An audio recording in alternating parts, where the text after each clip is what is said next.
వరంగల్ కాకతీయ యూనివర్సిటీలో అవినీతి నిరోధక శాఖ అధికారులు లంచం తీసుకుంటున్న ఓ అధికారిని పట్టుకున్నారు.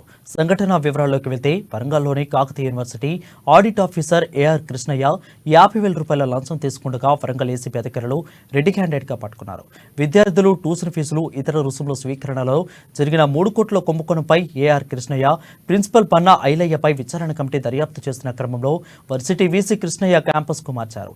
అయితే న్యాక్ కోసం 10 కోట్ల బిల్లులో చేతివాటం కోసమే కిష్టయ్యను క్యాంపుకు వీసీ బదిలీ చేయించారని అనేక ఆరోపణలు వచ్చాయి. అంతేకాదు వర్సిటీలో 4 కీలక కార్యాలయాలకు కిష్టయ్యే నియమించడం కూడా వివాదాస్పదంగా మారింది.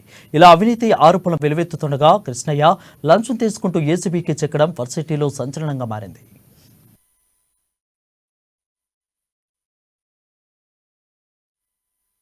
పెండం రాజేందర్ అనే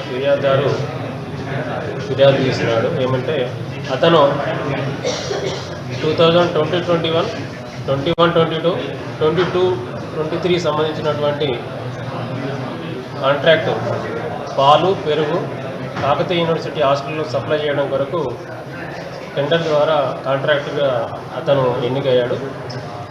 బిల్స్ అన్నీ పాస్ అయినాయి, కానీ 2022-23లో మాత్రం ఏప్రిల్ మే బిల్స్ పెండింగ్ ఉన్నాయి.